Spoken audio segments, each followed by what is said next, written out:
Ficamos sabendo aí, com surpresa, que o Lula foi às pressas para o Hospital Sírio-Libanês. O Lula sofreu uma vertigem. Vertigem é quando a pessoa começa a ficar assim meio zonza. E estava mal, bem mal, a ponto de ir para o hospital. Todos ficaram bem preocupados, inclusive o próprio Lula, porque vamos lembrar que no ano passado, em outubro, o Lula caiu quando estava cortando a unha e caiu de um banquinho e bateu a cabeça. A coisa foi feia, ele ficou no hospital, passou por cirurgia e 2 meses depois, em dezembro, o Lula viu ali que ele tinha sequelas, fizeram uma tomografia e teve que fazer uma cirurgia de emergência para tirar um sangramento. Então todo mundo pensou, pô, peraí, aí agora passam 5 meses ele tá com tontura de novo, o que aconteceu? Fizeram então exames no Lula, tanto exames de sangue como exames de imagem, que é tomografia, ressonância, etc, etc. Não deram detalhes de quais fizeram exatamente. E constataram que não passava de, felizmente, uma labirintite. Os labirintos ficam aqui dentro do ouvido e aí eles são responsáveis pelo equilíbrio no seu corpo. E algumas pessoas acabam tendo labirintite, a pessoa perde o equilíbrio, não sabe mais o que é em cima, o que é embaixo. Tem gente que com crise de labirintite não consegue nem andar. É muito difícil. Eu, assim, nunca tive, mas já conheci pessoas que tiveram que era muito difícil. Também dá náusea, tudo. É igual a pessoa que fica no carro lendo o celular, geralmente dá enjoo. É isso, só que sem estar dentro do carro lendo o celular. Então, dos problemas aí pro Lula foi o menor, porque labirintite é 100% tratável. Muito fácil, inclusive, o tratamento em alguns casos. Em outros nem tanto, mas ótimo. Foi provado aí que o Lula não tem nenhuma sequela, nada, zero, do acidente que ele sofreu. Hoje, terça-feira, o Lula também não trabalhou e também fez alguns exames. Obviamente, ele sempre trabalha pelo telefone, né? O telefone é assim, porque assim ele não gosta de usar. Ele também tem reuniões, mesmo que sejam informais ali, que não estejam ali na agenda dele, mas a agenda dele foi cancelada. E no meio disso, o bolsonarismo resolveu aí tentar golpe, tentar ir com tudo aí para cima, não só do Alexandre de Moraes, mas também, olha só, até de policiais federais. O Eduardo Bolsonaro aproveitou aí que o Lula estava no hospital e tinham vários bolsonaristas comemorando, dizendo que o Lula ia morrer e coisas do tipo, e soltou um vídeo bem na hora em que ele faz ameaças a policiais federais. Vou mostrar aqui um trecho do vídeo do Eduardo Bolsonaro, aí você me diz, plantonista, se isso é ou não uma tentativa de golpe. Trecho aí do vídeo do Eduardo Bolsonaro. E agora, eu acho que, com a clareza de que esse momento se aproxima, os policiais federais que, porventura, venham a cumprir os mandados do Alexandre de Moraes ou do Paulo Gonet para achacar, para extorquir, para extorsionar Jair Bolsonaro ou qualquer outro tipo de pessoa, vocês saibam que vocês também vão entrar na mira aqui dos norte-americanos. E agora... O que ele está falando é o seguinte, era uma que os bolsonaristas falavam aí em 2022 muito, olha, ordem ilegal não se cumpre, decisão judicial ilegal não se cumpre. E o Bolsonaro, ele pressionava ali policiais federais, ele era o chefe da Polícia Federal, né, presidente da República, a não cumprirem ordens do Alexandre de Moraes com esse motivo aí, ó, de que ordem ilegal não se cumpre. E ele pressionava e também fazia ameaças. Só que agora a ameaça é clara. Policiais federais, se um dia sair uma ordem aí de prisão do Bolsonaro, não cumpram. Porque senão vocês vão sofrer sanções, vocês é que não vão mais poder ter cartão de crédito da Visa e da Mastercard, vocês é que vão ter problemas aí em movimentar dólares se algum dia quiserem, vocês aí que serão alvos dos Estados Unidos da América. E ainda, obviamente, a coisa que fica implícita e quando nós, a extrema-direita, vencermos, vocês preparem-se que vocês vão ter problemas no Brasil também. É isso. Se isso não é golpe, eu não sei o que é, porque ele tá claramente aí dizendo, já que não deu pra gente dar o golpe do nosso jeito, vamos tentar ameaçar os policiais federais para que eles não cumpram ordem, porque afinal, se um juiz assina ali uma ordem judicial, prenda alguém, faça uma operação de busca aqui, busque celulares, né, operação de busca, ou colha o depoimento de alguém, ou faça uma condução coercitiva com alguém para colher o depoimento, e o policial não cumpre, o que vale a assinatura do juiz se não tiver a força de polícia para cumprir a ordem judicial? Não vale nada, é só uma assinatura num papel. Nesse caso nem isso, porque as assinaturas são eletrônicas e os documentos digitais, ou seja, só um clique num botão num documento PDF qualquer. É isso que o Eduardo Bolsonaro quer que aconteça. Que as forças aí policiais não cumpram mais ordens do Alexandre de Moraes. E vai dar ruim, viu?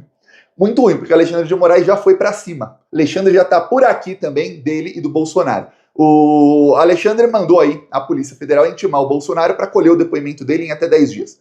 Também o Gonê pediu para o Eduardo Bolsonaro, porque o depoimento dele também não vale muito, que ele pode dar o depoimento dele por escrito. A PGR vai mandar as perguntas e ele responde da maneira que quiser, até porque tudo o que ele quer falar, ele já fala em vídeo, então não precisa ter depoimento dele, porque ele está gerando provas contra si mesmo. E eu vou mostrar outra aí, dele gerando provas contra si mesmo. E aí, com o Lula ainda no hospital fazendo exames, naquela incerteza, porque foram 2, 3 horas de incerteza, o Flávio Bolsonaro resolveu ameaçar o Procurador-Geral da República, dizendo que as sanções dos Estados Unidos vão se estender a ele também.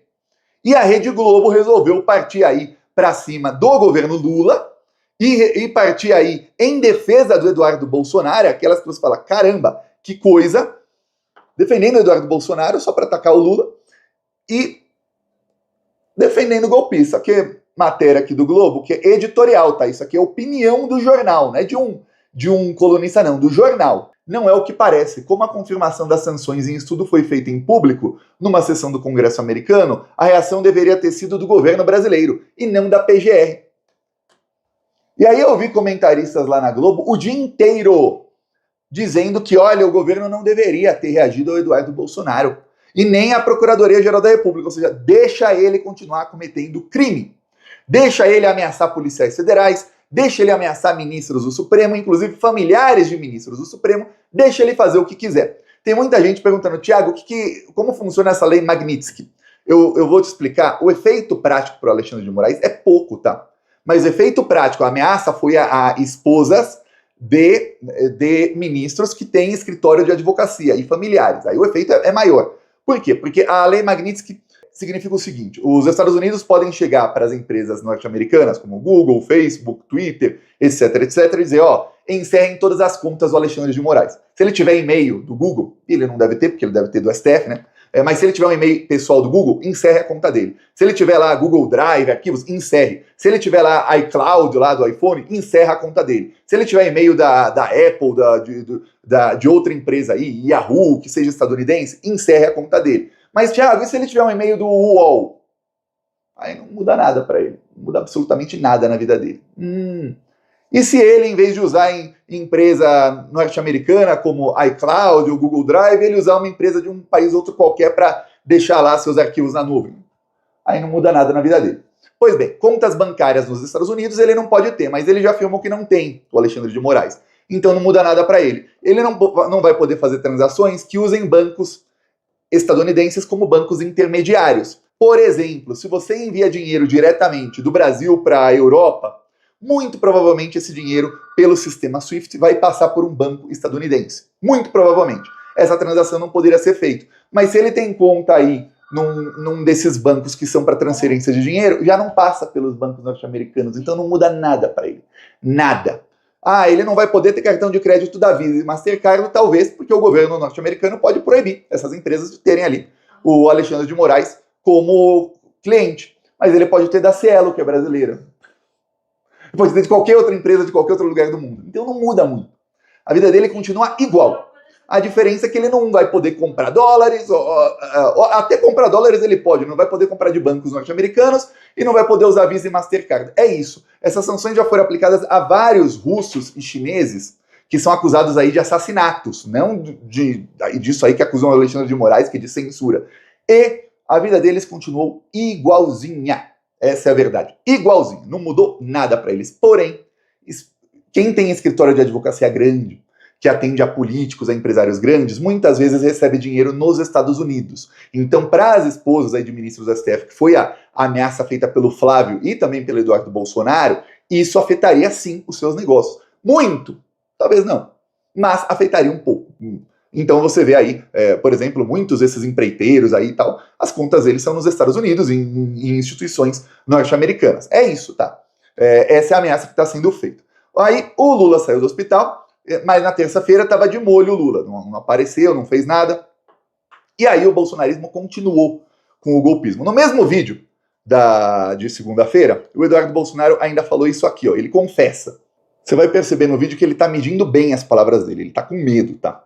Então vamos lá, aqui com vocês, Desculpa pôr bandido na tela, mas... Por um motivo de proximidade com vocês, só para lembrar, tá? Semana passada, eu e Felipe Barros, a gente se encontrou com esse deputado e ele foi muito homem, porque ele disse que teria essa audiência com o Marco Rubio, tá? E aí nós conversamos com ele sobre esse tipo de assunto. Então, nosso trabalho principal aqui é o quê? É levar a realidade dos fatos, o que está acontecendo no Brasil, para dar essa exata dimensão na cabeça das autoridades americanas. E aqui nos Estados Unidos eles têm diversos instrumentos para agir, como a gente vai ver aqui, por exemplo, o caso da sanção. Então, deputado Corey Mills, minha melhor continência ao senhor que é veterano de guerra, que realmente cumpriu com a sua palavra e jogou aqui uma bomba atômica no Brasil por um motivo. Pois bem, você vê aí que ele confessa que ele falou com o deputado que fez a pergunta ao Alexandre de Moraes, ao Marco Rubio, que é o secretário de Estado, e aí o Marco Rubio deu aquela resposta lá dizendo, estamos analisando, tem uma possibilidade boa. Pois bem, aí ele diz, você vê que ele fala, nós conversamos, ele não queria falar sobre